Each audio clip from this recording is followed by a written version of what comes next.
Brilhante foi o nosso Bené de Lira, que falou aí eu diria até com a alma, desse nosso querido Nordeste, das dificuldades e das proezas desse Nordeste em teimar, existir, sobreviver, resistir e enfrentar, meu caro Bendito, inclusive a ausência de política. Essa é uma das coisas, senador Bendito, ou talvez a principal coisa que me traz à tribuna no dia de hoje. É exatamente a teimosia. Eu hoje até vim pensando muito, quando me deslocava do meu estado para cá, se insistir nesse tema era loucura ou se era ainda a teimosia dos velhos nordestinos em clamar por soluções, em buscar resposta. E cheguei aqui, no dia de hoje, e encontrei um verdadeiro vazio. O vazio das comissões. Eu conversava há pouco com o senador Ricardo Ferraço das minhas preocupações acerca desse período que se aproxima, que é o período que eu não sei se a gente pode chamar da comodidade ou da acomodação. Daqui a pouco nós adentraremos o mês de dezembro e, consequentemente, aí as coisas ficarão mais difíceis de serem encaminhadas. Procurei o presidente Renan hoje, depois da sua reunião com os presidentes de comissões, até para saber qual vai ser o tema, qual é a pauta, qual é o rumo que nós vamos tentar apresentar.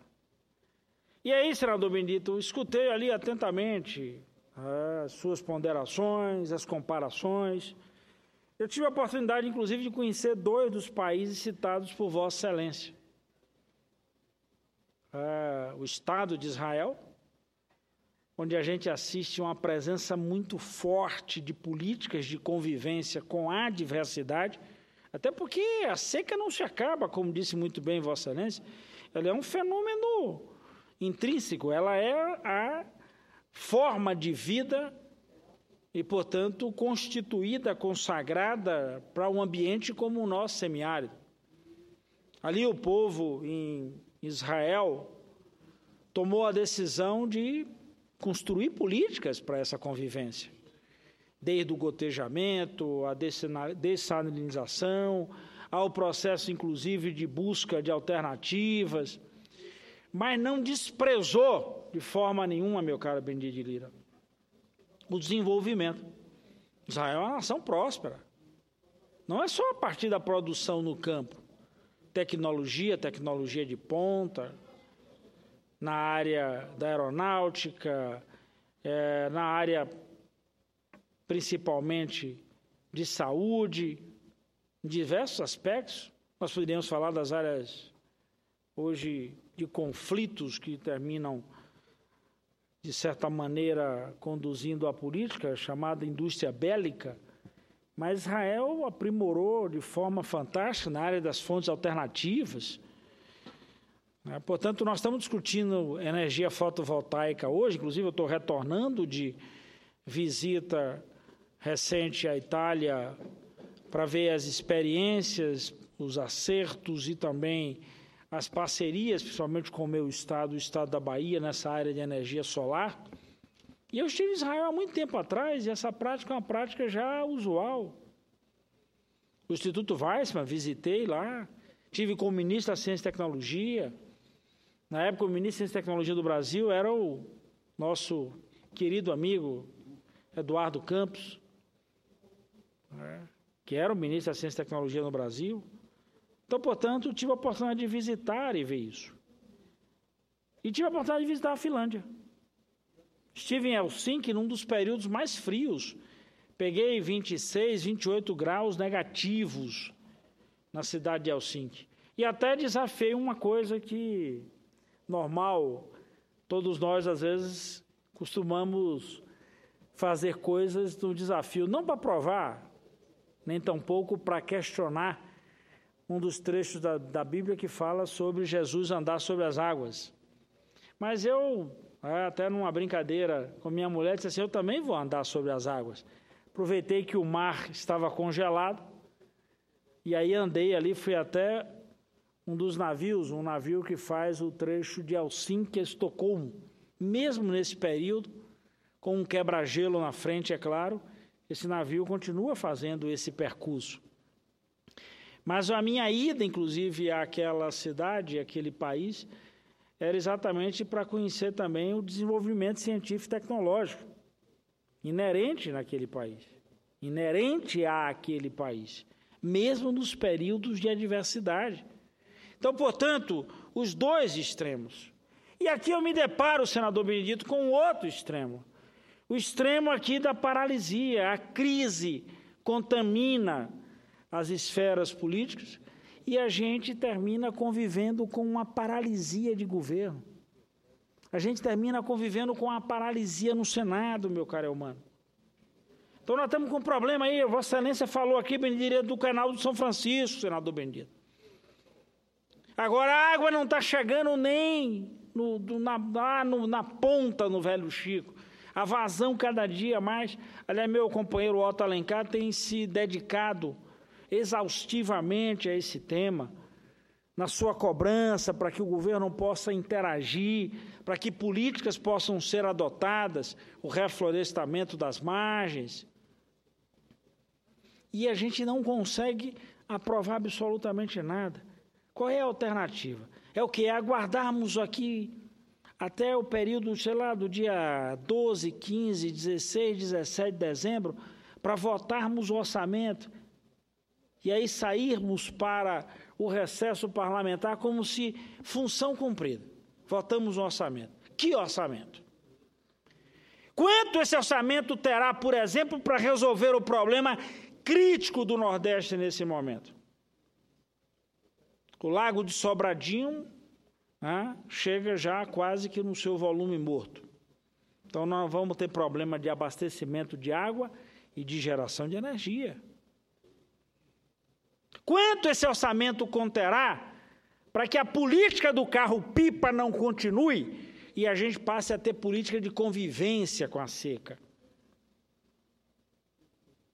O que conterá este orçamento para resolver o problema de milhares e milhões, digamos assim, meu caro Benedito, do povo nordestino, no que diz respeito a tocar a sua roça, a produzir no final do dia, a ter capacidade de chegar na feira, no sábado, na pequena cidade e conseguir comercializar o seu produto? O que esse orçamento vai injetar?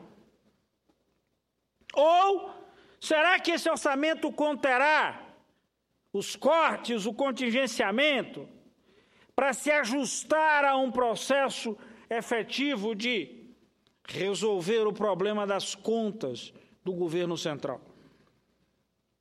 É óbvio que o governo central tem que cuidar disso, tem que cuidar de ver como é que a economia se processa para resolver esse problema do déficit. Mas que soluções? Nós começamos a conviver com um processo crescente nas cidades do interior da Bahia, de problemas de abastecimento e principalmente de demissões, de fechamento de postos de trabalho. Eu vi aqui hoje o senador Roberto Requião produzir uma crítica incisiva, dura e contumaz ao seu próprio partido, que num dos seus programas, o partido falava do salário mínimo de forma completamente atravessada. Eu disse aqui há 15 dias atrás, senador Benedito, que o Bolsa Família passou a ser arrimo de cidade. O que era, meu caro Elmano, a antiga aposentadoria, o aposentado passou a ser arrimo de família. Porque o aposentado passou a sustentar o filho e os filhos dos filhos, ou seja, os netos. Agora, a gente tem essa mesma política com o Bolsa Família, sustentando a economia, meu caro Douglas, meu caro Dário, das cidades. Aí, quando o relator do orçamento tinha falado aqui em cortar 10 bilhões, Eu disse, ora, nós já estamos numa crise brutal na economia em cada canto desse país, e eu vou tirar da economia 10 bilhões de reais. É esse o dinheiro que chega no mercadinho de bairro, é esse o dinheiro que circula na pequena cidade, é esse dinheiro que ainda mantém a economia circulando em alguma parte desse país. Porque tem uma coisa que eu vou usar uma expressão até pesada, que é uma desgraça, é quando o dinheiro fica na mão de governo, na mão de banco. O dinheiro tem que estar na economia, tem que estar na ponta, tem que estar na rua, para poder esse dinheiro circular. E aí é o sujeito recebendo o dinheirinho, ele tendo como comprar no final do dia o pão para botar na mesa. E é esse dinheiro que movimenta uma atividade econômica, uma atividade comercial. É esse dinheiro que remunera ali os serviços que são contratados entre as pessoas. Aí eu me pergunto, e essa paralisia? Nós estamos insistindo aqui há muito tempo, aí falamos da Pauta Brasil, da Comissão de Desenvolvimento, do Pacto Federativo, uma série de coisas, e nós vamos chegando no dezembro. Qual é a expectativa para o Natal? É o quê? É depois fantasiar uma árvore, ou armar o presépio com um bocado de vaca balançando a cabeça, como se dissesse sim, senhor, sim. Como era a prática, meu caro Benedito, do Velho Nordeste. Portanto, é essa apreensão que me traz à tribuna de hoje à noite. Eu dizia ao senador Ferraço, eu fui ver experiências fantásticas, coisa que nós estamos tentando levar para a nossa Bahia. Eu estive em regiões, no meio do mato, poderíamos dizer assim, meu caro Benedito. Está lá a plaquinha solar, movimentando uma economia, essa mesma plaquinha solar retira dali do sol energia, num lugar onde só tem 6 meses. Só 6 meses. E o sujeito movimenta com essa energia a sua fabriqueta, numa pequena propriedade, tocando ali a produção, seja de azeite de oliva, de vinho ou coisa do gênero. Estou retirando ali da lavoura, usando energia solar para o bombeamento, para irrigar. Ou nas pequenas cidades,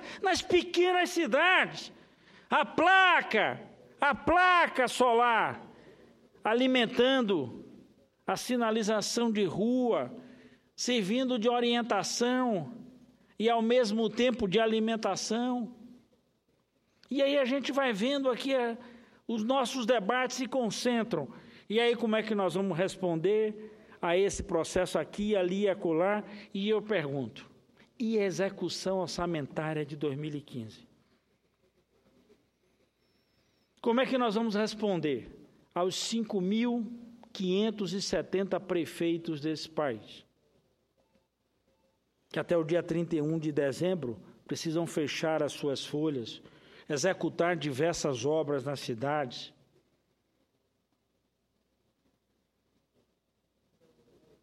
E essas obras todas voltadas para as pessoas que mais precisam. Pelo menos deveria ser assim. E nós? Nós vamos fazer o que aqui?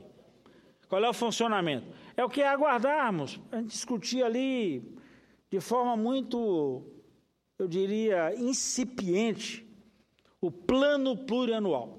O que é que o país vai fazer nos próximos 4 anos? Hoje o senador Assis me lembrava aqui, antes dele falar, que em 2011 nós corremos o Brasil inteiro. Eu, ele, o senador Vital, o deputado Arlindo Quinalha. Corremos esse país inteiro em 2011 para tentar produzir o PPA de 2012 a 2015. Nós vamos votar o PPA num período de crise que vai valer de 2016 a 2019. Eu, por exemplo, não conheço. Não sei nem qual é a proposta. Imagine o cidadão lá de Palmeira dos Índios.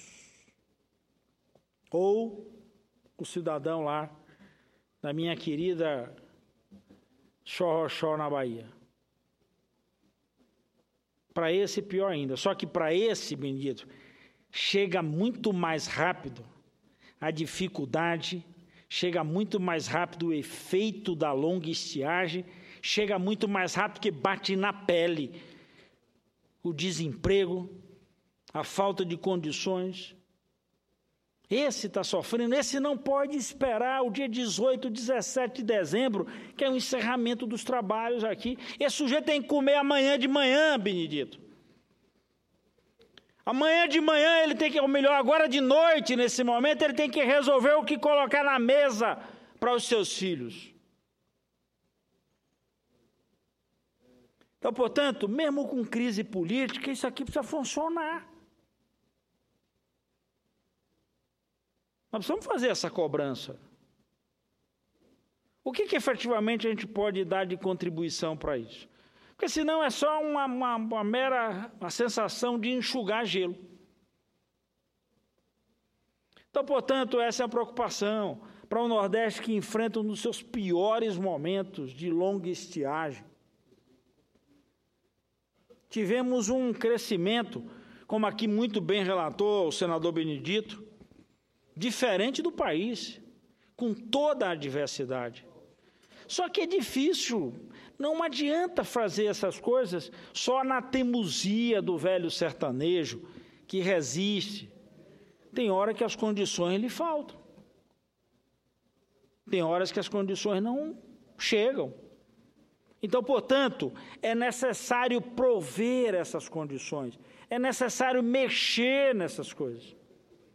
Então, votar, por exemplo, a política que nós vamos adotar em cada estado, como é que nós vamos ajudar cada município, como é que nós vamos fazer a partir daqui para a economia rodar na ponta, é o que? Aumentar a carga tributária? Eu continuo achando que não é solução. Talvez aumente a arrecadação da União, mas não resolva o problema da economia. Até porque, quem é que vai continuar pagando? Os que estão de pé? Então, nós vamos tirar a possibilidade de quem está de pé continuar de pé. E vamos lhe retirar as condições para que esse cidadão continue gerando. Vamos lhe tirar mais, é sempre tirar dos mesmos. Então, portanto, nós precisamos nos voltar para esse debate, para que a gente tenha a condição, senador Benedito, efetivamente de dizer qual é a contribuição que a gente pode dar no Senado. Porque senão nós vamos ficar aqui todas as vezes só fazendo a constatação ou a estatística das questões. E, portanto, não é o papel do Senado da República, enquanto órgão de decisão, inclusive, ou de elaboração de leis, cuidar da estatística, mas cuidar da ação, para que as estatísticas não continuem punindo ao povo da nossa nação. Era isso, senador Benedito. Vou lhe dar uma parte e vou encerrar. Senador Walter, pediria a Vossa Excelência, foi muito prazer em fazer este à parte, e não me surpreende. E Vossa Excelência acabou de dizer uma coisa que me chamou a atenção, como chama a atenção a qualquer cidadão brasileiro, quer seja ele morador do semiárido, como bem disse Vossa Excelência, ele apenas não tem conhecimento, como empresário, servidor público, parlamentar. É assustador. E Vossa Excelência teceu alguns comentários a respeito do orçamento que nós vamos aprovar por esses próximos dias. Como é que se concebe, nobre senador, o país já ter pago, a essa altura do tempo, mais de 500 bilhões de reais de juros? A rede bancária nacional e talvez internacional. Recentemente, nós tivemos uma greve de quase 30 dias dos bancos. Eles estavam um pouco se lixando, porque eu tenho dito sempre, talvez até a minha ignorância no que diz respeito a esse setor da economia, mas eu pergunto ao país, para que serve a rede bancária privada deste país? Qual é a sua função? apenas especulativa. É pedir a Deus todos os meses, ou de 3 em 3 meses, que o governo reajuste a Selic, porque com isso eles têm uma gorda ajuda. Enquanto nós estamos passando por inúmeras dificuldades, de 6 em 6 meses, eles apresentam seus balanços com bilhões e bilhões de reais de lucro líquido. Quer dizer, então, é isso que também atrasa a vida deste país. Eu queria cumprimentar Vossa Excelência e nós aqui do Senado, como bem disse, nós já estamos aqui há algumas semanas sem absolutamente produzir nada. Absolutamente nada. Nós não podemos paralisar as casas legislativas do Congresso Nacional, que é exatamente os órgãos onde pode apresentar algumas soluções ou dar os caminhos para que o governo possa realmente fazer com que esse país possa continuar produzindo e melhorando a qualidade de vida e as pessoas desse imenso território nacional. E essa ação que Vossa Excelência acabou de dizer, energia solar, em lugares que tem apenas 4 ou 5 meses de sol. E nós não temos essa tecnologia ainda no Brasil, que temos estados do Nordeste, por exemplo, que tem sol o ano inteiro. Por isso é que nós pagamos uma das energias mais caras do mundo. Por isso, porque infelizmente a nossa energia vem ou das hidrelétricas, que não tem mais água para fazê-las, e aí por diante, senhor presidente. Nobre senador, muito obrigado. Queria cumprimentar e parabenizar Vossa Excelência e dizer que todos nós aqui temos que ter um caminho para seguir, para darmos satisfação e encontrar soluções para este país. É isso, senador Bendito. Senador Dário, presidente, eu quero encerrar chamando a atenção para isso. Eu, às vezes, tenho muita preocupação com essa coisa de que, às vezes, cobram da gente votar. A pauta deve ter aí uns 50 projetos. Eu não sei se a gente chegasse aqui amanhã e votássemos esses 50 projetos, se a gente resolveria alguma coisa. Todo dia tem uma medida provisória na pauta. Nós precisamos focar e não votar. Qual é a contribuição para esse momento? E não a enxurrada de legislação. Talvez a gente precise, viu, meu caro presidente, senador Dário, fazer 2 coisas. Revoga-se um bocado de lei que não tem nada, não serve mais para nada, e a outra é cumpra-se um bocado de lei que tem aí. Portanto, se a gente conseguisse fazer isso, a gente já daria uma boa contribuição. Era isso, meu companheiro. Muito obrigado.